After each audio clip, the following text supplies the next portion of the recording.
This is Fed by Fire. I'm Christian Whitlow, and starting December 31st, 2025, Virginia quietly changed the entire vape market without most people even realizing it because there was no big national coverage, no major outrage, no public conversation. So if you run a vape shop or you use vape products, you're trying to stay off cigarettes, this law actually hits hard because what Virginia did wasn't just regulation. They created a system where every single liquid nicotine or vape product has to be approved and listed in the state directory.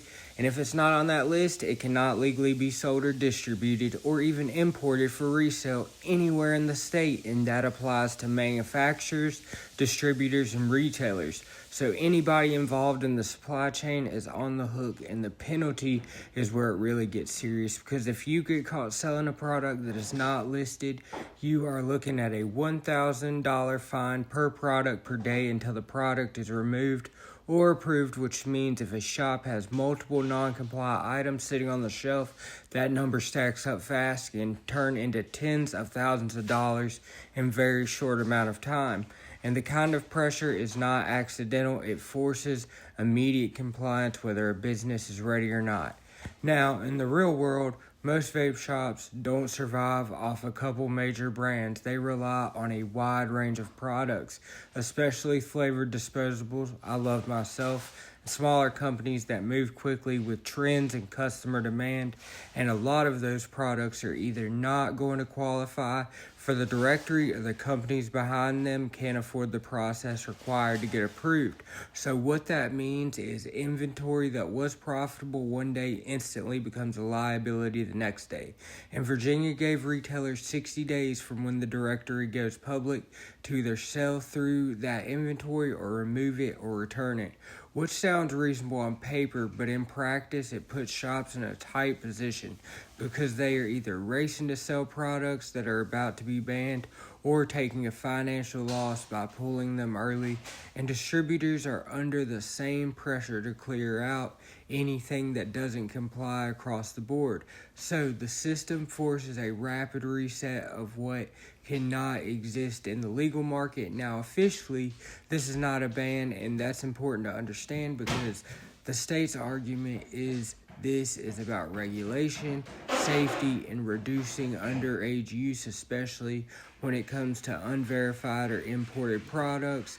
And on the surface, that reasoning makes sense, but when you look at how it plays out, it starts to feel like a functional ban on a large portion of current market, because if most of the products people are actually buying never make it onto the approved list, then access doesn't just shrink, it gets cut down to whatever survives the process.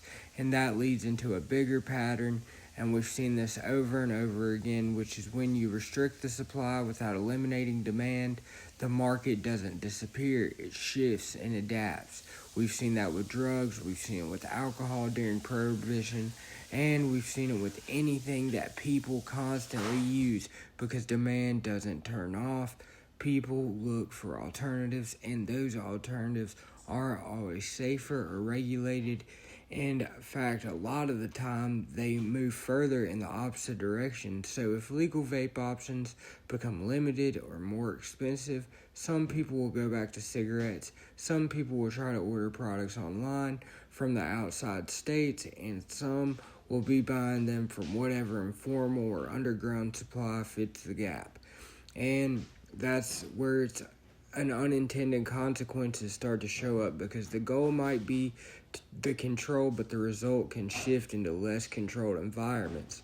And then there's the question of who actually benefits from a system like this, because smaller companies and independent shops are clearly under pressure here, while larger companies with more resources have a better chance of navigating the approval process and securing a place that directly, which means, over time the market doesn't disappear, it consolidates. And when a market consolidates, you end up with fewer options, higher barriers to entry, and more control in the hands of whoever can meet the regulatory requirements. And that changes the landscape completely from what it used to be.